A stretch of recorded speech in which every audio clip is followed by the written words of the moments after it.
wasiirka caafimaadka Soomaaliya ma yaalo dalka qalab lagu ogaan karo cudurka coronavirus iyadoo saacadihii ugu dambeeyay baraha bulshada lagu faafiyay warar been ah oo ku saabsan cudurka coronavirus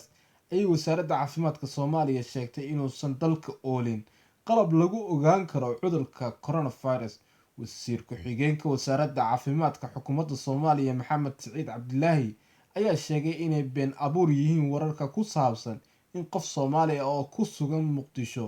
laga helay cudurka COVID-19 taasoo aan suuragal ahayn mar haddii aanay isbitaalka haysan qalabkii ay ku ogaan lahaayeen. wasiirka ayaa intaasi ku daray inuusan dalka oolin qalab lagu ogaan karo cudurka iyo dadka qaba qofkii ay dowladdu shaacisay inuu qabo cudurkiisana muunada laga qaaday loo diray dibadda oo lagu soo baarayo. waxaa isa seegan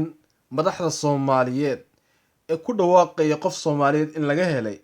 iyo qalabkii lagu baari lahaa oo Muqdisho oolin imaada cudurrada ay ku badan yihiin in la joojiyo. innaga toos nooguma yimaadaan, laakiin waxaa jira dad ka yimaada meelahaas oo soo bedesha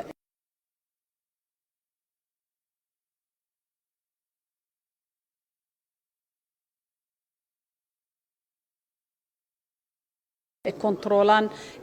exit iyo entry meesha uga soo dhuftay yacni inay ka qoraan form ka buuxiyaan meesha safarkiisa ka soo bilowday. taas waxaan u leenahay qofka markuu wadanka yimaado loo diyaar garoowo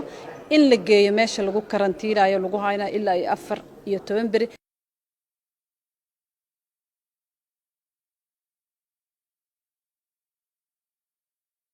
laakiin waa taxadar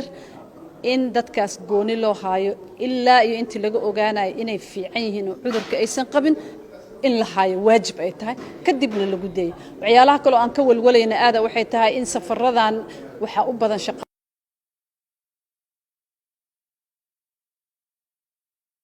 aan la wadaagna in shaqaalaha dawladda ay ku amarto ku taliso ama ay u sheegto in safarada aad iyo aad loo dhimo haddaysan ahayn wax aad iyo aad muhiim u ah in shaqaalaha safarkooda uu yaraado. dadweynaha sidoo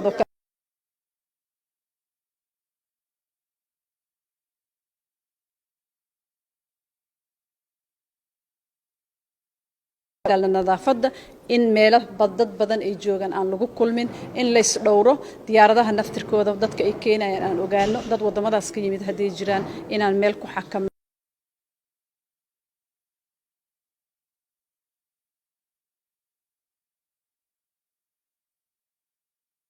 allaala ciddii kaalmayn karta wadanka siiba wasaaradda caafimaadka hala soo xiriirto wixii ay naga kaalmayn karto waa aad iyo aad aan u sugaynaa sababtoo arrintan waa national arrin yacni wadanka